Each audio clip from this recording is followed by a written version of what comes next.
Bismillahirrahmanirrahim. Assalamualaikum warahmatullahi wabarakatuh. Innal hamdalillah nahmaduhu wa nasta'inuhu wa nastaghfiruh wa na'udzu billahi min syururi anfusina wa min sayyiati a'malina may yahdihillahu fala mudhillalah wa may yudlil fala hadiyalah. Halo siswa-siswi SMP Mutiara 4 Bandung. Apa kabarnya hari ini? Ibu harapkan Anda semua dalam keadaan sehat walafiat. Tak terasa ya Ananda semua, kita sudah memasuki Ramadan yang ke-8. Mudah-mudahan Ananda semua diberi kesehatan dan kelancaran dalam ibadah Ramadan ini sampai akhir. Hari ini merupakan pertemuan sanlat yang terakhir. Ya, Ibu akan menyampaikan penjelasan tentang sholat fardu dan sholat sunat. Sholat merupakan salah satu bentuk interaksi langsung antara manusia dengan Tuhannya atau dengan Allah. Maka dari itu kita harus melaksanakan sholat itu dengan khusyuk agar sholat kita diterima oleh Allah Subhanahu wa Ta'ala. Sholat menurut bahasa adalah doa, sedangkan menurut istilah adalah beribadah kepada Allah Subhanahu wa Ta'ala dengan beberapa perkataan atau doa dan gerakan atau perbuatan, diawali dengan takbiratul ihram, diakhiri dengan salam. Itu untuk definisi sholat. Sholat fardu merupakan rukun Islam yang kedua setelah mengucapkan 2 kalimat syahadat. Fardu itu adalah wajib, sedangkan definisi dari wajib, jika dikerjakan mendapatkan pahala, jika tidak dikerjakan akan mendapatkan siksa atau dosa. Karena pentingnya sholat, banyak ayat Al-Quran yang menjelaskan perintah untuk melaksanakannya. Salah satunya surat Al-Baqarah ayat 43. A'udzu billahi minasyaitonir rajim. Bismillahirrahmanirrahim. Wa aqimus sholata wa atuz zakata warka'u ma'ar raki'in. Dan laksanakanlah sholat dan tunaikanlah zakat dan rukuklah beserta orang-orang yang ruku. Ada pula dalam surat An-Nur ayat 56, wa aqimus sholat wa atuz zakat wa atiur rasul la'allakum turhamun. Dan laksanakanlah sholat, tunaikanlah zakat dan taatlah kepada Rasul atau Muhammad agar kamu diberi rahmat. Dalam hadis sahih yang muttafaqun alaihi dari Abi Hurairah radhiyallahu anhu, beliau berkata, sungguhnya saya mendengar Rasulullah Shallallahu alaihi wasallam bersabda, tahukah kalian jika di depan pintu ada sungai dan mandi 5 kali dalam 1 hari, apakah kalian akan mendapati kotoran dalam tubuhnya? Mereka menjawab, tidak. Tidak ada sedikit pun kotoran dalam tubuhnya. Maka Rasul berkata, maka seperti itulah jika kalian selalu melaksanakan sholat 5 waktu, maka Allah akan menghapus dosa dari diri kalian. Sholat fardu terbagi kepada 2 bagian. Yang pertama fardu ain, yang kedua fardu kifayah. Fardu ain adalah sholat wajib yang dilakukan per individu atau perorangan. Contohnya seperti sholat wajib 5 waktu dan sholat Jumat, itu fardu ain. Nah, yang kedua adalah fardu kifayah. Fardu kifayah adalah sholat wajib bagi seluruh muslim dan akan gugur menjadi sunnah jika sebagian muslim telah mengerjakannya. Contohnya adalah sholat jenazah. Ya, jika di rumah Ananda semua ada yang meninggal, Ananda wajib untuk menyolati jenazahnya, ya wajib hukumnya. Tetapi jika sebagian muslim telah melaksanakan sholat jenazah, maka hukumnya menjadi sunnah. Mudah-mudahan Ananda semua memahaminya penjelasan tentang sholat fardu. Setelah sholat fardu, Ibu akan menjelaskan tentang sholat sunat. Sholat sunat adalah semua perbuatan yang tidak termasuk dalam fardu atau tidak termasuk dalam wajib. Definisi sunnah tersendiri adalah Jika dikerjakan mendapatkan pahala, jika tidak dikerjakan tidak apa-apa atau tidak berdosa. Tetapi amalan-amalan tersebut menjadi tambahan atas amal-amalan sholat fardu. Sholat sunat menurut hukumnya terbagi pada dua bagian juga, yaitu sunat muakkad dan sunat goer muakkad.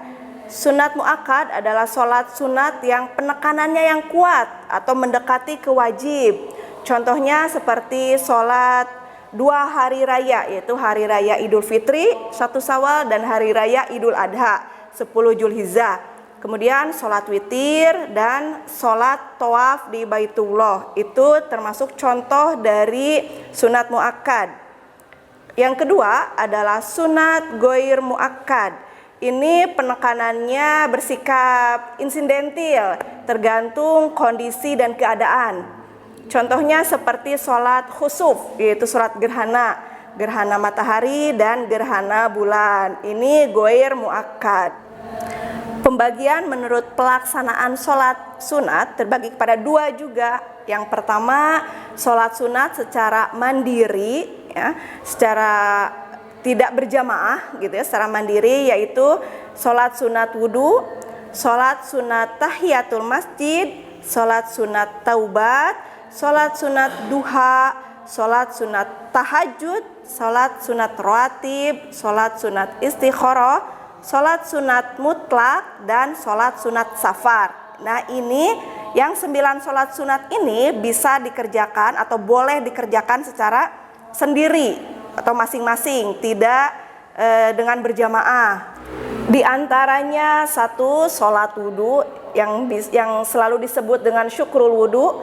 Jadi setelah Ananda melakukan wudhu, kemudian berdoa, baru Ananda bisa melaksanakan sholat syukrul wudhu. Yang kedua, sholat tahiyatul masjid. Nah, ini sholat untuk penghormatan ketika Ananda di masjid. Setelah selesai wudhu, Ananda berdoa, memasuki masjid, dan sebelum duduk, Ananda bisa sholat 2 rakaat di masjid. Salah satu bentuk penghormatan kepada masjid. Yang ketiga adalah sholat sunat taubat. Jika Ananda ingin meninggalkan semua kesalahan-kesalahan dan akan bertaubat, nah sebelumnya harus melaksanakan dulu sholat taubat 2 rakaat juga, ya. Yang keempat adalah sholat duha. Mungkin semua Ananda memahaminya, ya. Sholat duha dilaksanakan sekitar jam 7 pagi hingga sebelum duhur, 2 rakaat juga, dan ada doa tersendiri. Kemudian yang kelima adalah sholat tahajud. Waktu untuk sholat tahajud antara setelah sholat isya sebelum sholat subuh. Lebih baik itu di sepertiga malam menjelang fajar, menjelang sholat subuh. Kemudian yang keenam, sholat rawatib. Sholat rawatib adalah sholat sunat yang dikerjakan sebelum atau sesudah sholat fardu. Jadi yang menyertai sholat fardu disebut sholat rawatib. Kemudian yang 8 adalah sholat istikharah. Jika Ananda semua mempunyai 2 pilihan, misalnya mau ke sekolah mana ya, saya bingung. Nah, berarti ada 2 pilihan, maka Ananda harus mengerjakan sholat istikharah, menentukan antara 2 pilihan, ya, itu namanya sholat istikharah, dan ada doa tersendirinya untuk melaksanakan sholat istikharah. Kemudian yang ke-8 adalah sholat mutlak. Sholat sunat ini kapanpun bisa Ananda kerjakan, kecuali pada waktu yang dilarang untuk melaksanakan sholat. Yang dilarang yaitu setelah sholat asar dan setelah sholat subuh. Jadi untuk sholat mutlak itu bebas waktunya, kecuali pada waktu-waktu yang dilarangkan untuk melaksanakan sholat. Kemudian yang terakhir, sholat sunat safar. Sholat sunat safar adalah sholat sunat ketika akan bepergian. Sholat dulu 2 rakaat di tempat tinggal, kemudian bepergian dan sampai di tempat tujuan, kemudian sholat kembali 2 rakaat, itu disebut sholat safar. Yang berikutnya adalah sholat sunat yang dikerjakan secara berjamaah, ya, atau bersama-sama. Contoh seperti sholat tarawih, ya. Sholat tarawih, Ibu yakin Anda semua pasti sudah memahaminya, ya. Sholat tarawih dikerjakan pada bulan suci Ramadan setelah sholat isya. ya. Ini sebagai pengganti sholat tahajud di hari-hari biasa. Kalau sholat tarawih ini dikerjakan secara berjamaah, tetapi bisa pula dikerjakan secara sendiri. Kemudian yang kedua adalah sholat 2 hari raya. Nah, hari raya apa saja? Hari raya Idul Fitri dan hari raya Idul Adha. Kemudian sholat yang bisa dikerjakan berjamaah, sholat gerhana. Gerhana apa saja? Gerhana matahari dan gerhana bulan. Kemudian sholat sunat yang bisa dikerjakan secara berjamaah adalah sholat sunat istisqa. Istisqa itu sholat sunat untuk meminta hujan. Ya, ini bisa dilakukan untuk secara berjamaah. Yang terakhir adalah sholat witir.